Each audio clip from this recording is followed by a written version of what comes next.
South China Morning Post, 7th of February 2023. The declining economy of Pakistan is contributing to an increase in Chinese-sponsored terrorism in South Asia.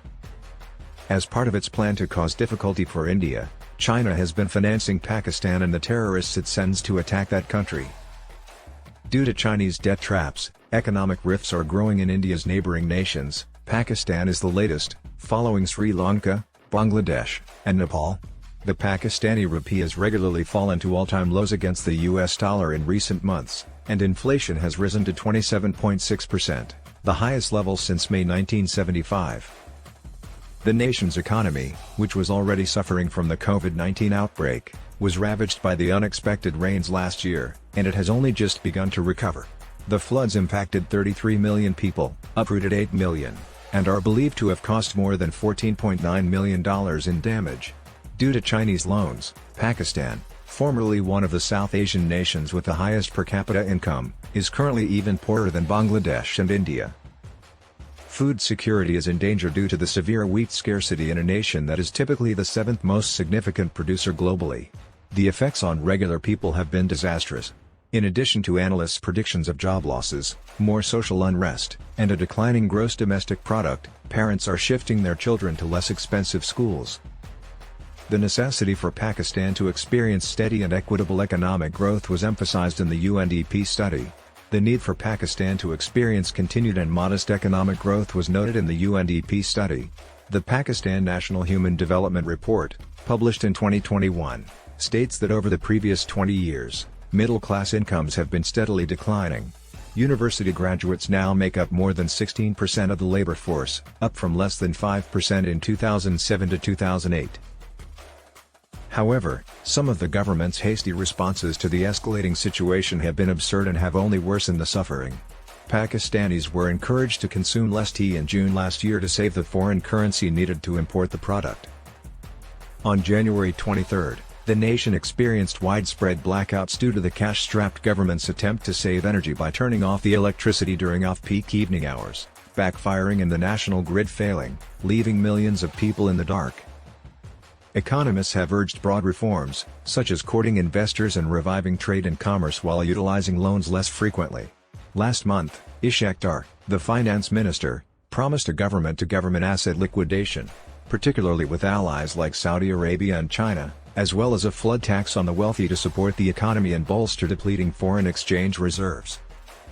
This occurred when the Pakistan Tehreek-e-Insaf (PTI), the political party of former Prime Minister Imran Khan, released a paper cautioning that hyperinflation and unemployment might plunge the nation into turmoil and disorder. These are also India's concerns.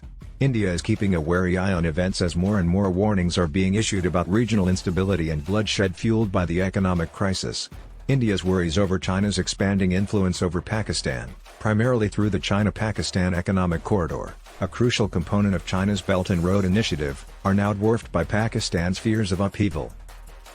Political uncertainty has led to an increase in terrorism and violence in Pakistan. This tendency has gotten worse since the Taliban took control of Afghanistan in 2021.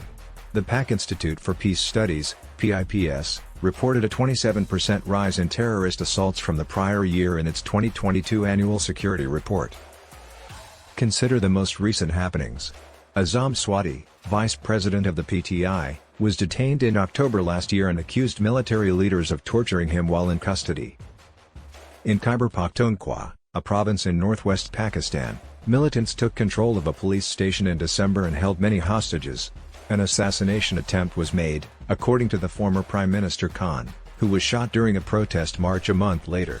In his convoy, some party leaders also sustained injuries.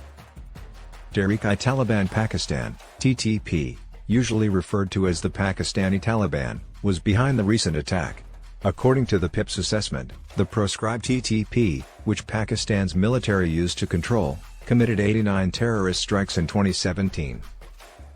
The security report also said that cross-border violence related to the terrorist group was increasing, contrary to India's hopes that Pakistan's issues would decrease targeted attacks on its territory.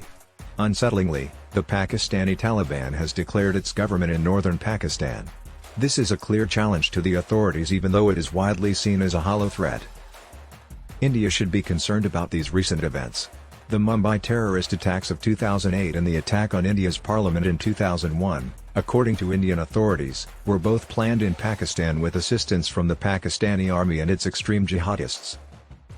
Perhaps for this reason, India's External Affairs Minister Subramaniam Jaishankar threw diplomacy to the wind on January 2 when he vehemently defended his depiction of Pakistan as the epicenter of terrorism while being interviewed during a 3-day trip to Australia.